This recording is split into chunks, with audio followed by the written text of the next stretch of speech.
and welcome to AEF TV in association with Engerati. Joined now by Tunde Morakinyo, who's a partner at ERM. Tunde, welcome. Nice to see you again. Thank you very much. And we are here, and last year we talked about the issues around sustainability, and it's interesting because I'm hearing a narrative this year where a lot of the ministers are it's not like they haven't, but it's coming more to the fore that the energy is an entire value chain, and just building generation is one part of the mix. You've got to get it out there. Before we go on to some other areas, you were saying off air a little bit about there was so much talk about transmission lines to solve all of that, but it hasn't really happened, has it? Yeah, I mean, it's interesting. So 2 or 3 years ago, everybody said, oh, Africa hasn't got enough generation capacity. And so all the companies have been investing in building gas-fired power stations, building solar facilities, building wind farms. But there is still no investment in transmission, really. For decades, transmission has been a state monopoly. And a lot of the transmission systems in many African countries were built in the 60s and 70s. And you can build all of this generation, but it's almost like building a big water tank and they're not having any pipes to take the water to houses. People can't access the water. The same thing with all the generation. It cannot be delivered to the homes where people need it. And the big, there's several big challenges. Africa's a huge continent. So building new building new transmission requires a huge amount of investment. Governments don't have the money to build all this transmission themselves. So they have to put in place enabling legislation to enable private sector participants to invest in and build transmission. But it's just not happening. It's being talked about.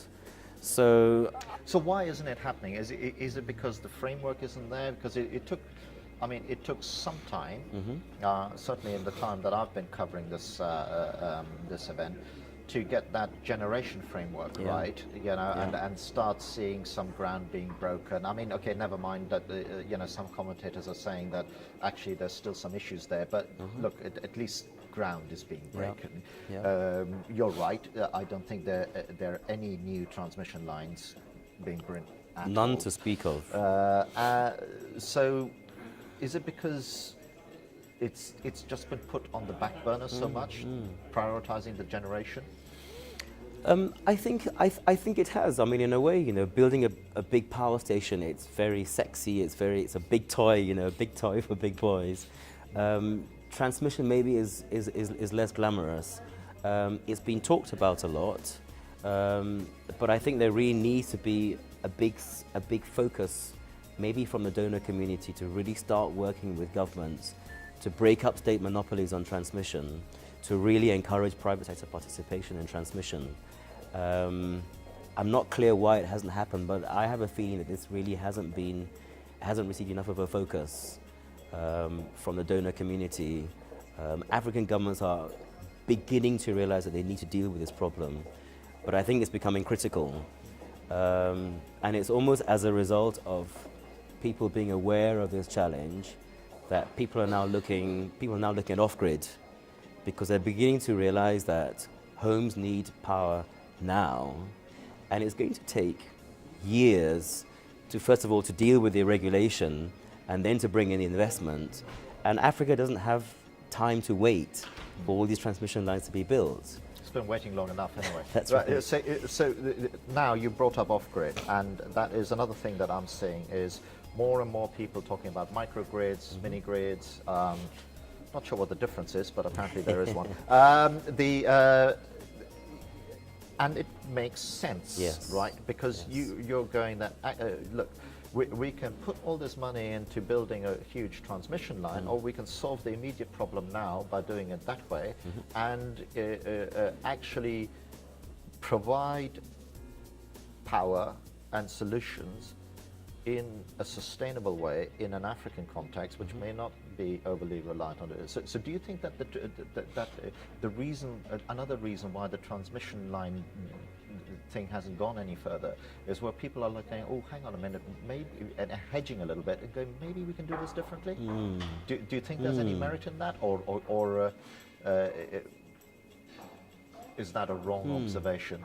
I mean, the thing is, Africa is a big continent, and it's going to take a lot of money, and it will take time to build a transmission network that can cover an entire country. And it may be the case that, in fact, certain areas of the country never ever become connected by transmission. So I kind of see a scenario where transmission will expand at its own pace across the country. In certain spots all around an African country, microgrids and off-grid solutions will, will spring up. And in some cases, these areas that are serviced by a microgrid might one day be connected to a transmission line when a transmission line gets there, and then they get connected to the grid overall. But there'll be many parts of Africa where maybe they will never get reached by a transmission line simply because of the sheer distances. And that's okay, as long as we can solve the problem. Exactly. So speaking on solving the problem then, a little bit, I know when you were talking off air, and listen, I accept this may not be your core expertise, but it does lead to sustainability in a way that, potentially a transmission line could be a white elephant, and not solve the problem quickly enough. But are you aware of, some of the off-grid issues? I mean, you were mentioning that the business models, people are still playing around, aren't they? Yeah. But where do you think that's going to go? I mean, it's interesting. I mean, I remember last year there were noises about off-grid, whereas it's clear that this year off-grid is seen as the next big thing. And in many ways, it's very, very exciting because you're taking power to the poorest section of society. So I mean, when one looks at sustainability, a very important aspect of sustainability is raising the living standards of the poor in any country, and of course in Africa, that's a large section of the population. So off-grid is very, very exciting because you're opening up new markets, you're raising living standards, you're taking energy needs to the place where the need is greatest. But I think the thing that is interesting is that I think there are lots of different business models being tried out. It's not clear yet what the most financially sustainable or socially sustainable business model will be. And it may be that various models are appropriate in different places. So a couple of weeks ago, I was talking with a developer who's sitting on quite a large amount of cash, and they really want to invest in off-grid, obviously looking at the financial returns, but also looking at the ability to deliver social benefits very quickly to a part of Africa that really needs it. And, we were brainstorming, wow, what model are we going to go?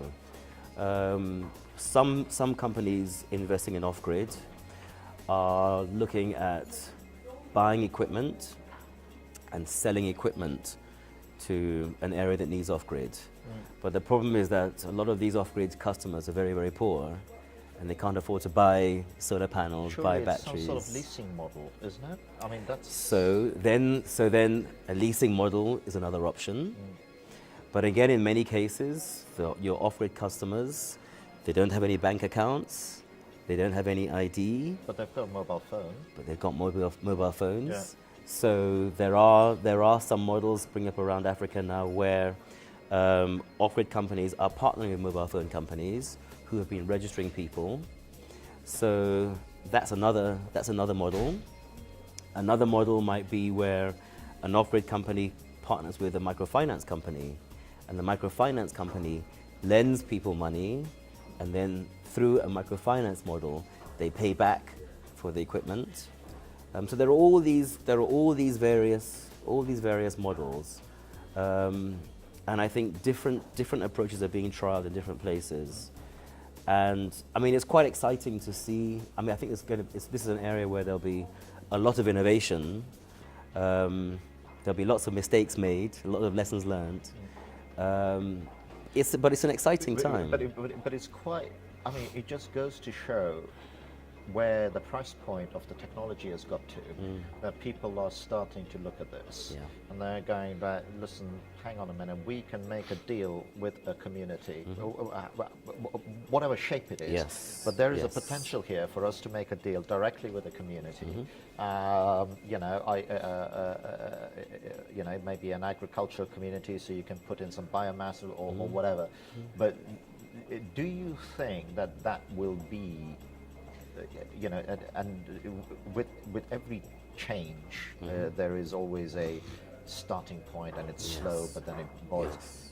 Yes. I get a sense that actually, if those models we start seeing good news results of the pioneering models, that may well be the way all of this happens, outside of regulatory sovereign guarantees and any of that stuff, which creates inertia in its own right. Would you say that that might be a potential? I think it's a huge potential. I mean, the really exciting thing is that this is a rapidly emerging field, and I think there'll be a lot of innovation in different places, and I think something that AEF is well placed to do is to share knowledge and share learning between all these various initiatives. Something that will be really important will be to look at the financial sustainability of different models.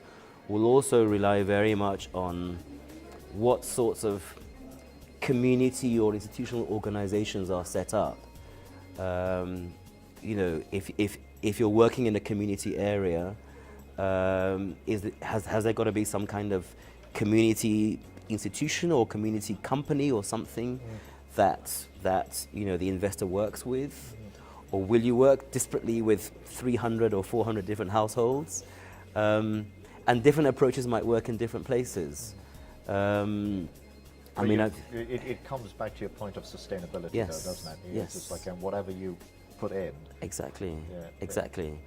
So I think there are enormous challenges, but it's also really exciting. And given the fact that Africa is such a huge continent, we'll have to look at a lot of different solutions. I think the transmission piece is really critical, and it's something that the international donor community needs to work with African governments on. You still feel it's that important? I do think it's very important. I think any country that wants to develop seriously needs to have a grid that's a backbone, but on the other hand, that grid will never serve the entire country. Never. I mean, it's interesting. It's interesting actually that in Europe, for example, where you have grids everywhere, a lot of certain sections of society are talking about going off grid. So they're going the other way, where they're installing, say, solar or wind for a community and coming off the grid. So you can almost kind of see this kind of merging of paths where you have a mixture of on-grid and off-grid in Europe, and there'll be a mixture of on-grid and off-grid in Africa as well. It is absolutely, I think it's the way the energy sector is going to go. I'm getting all sorts of signals. We've come to the end of our time here. Tunde, as ever, it is such a great to have a chat with you, and I hope you enjoyed this video. AEF TV in association with Enchirati. Thank you for watching.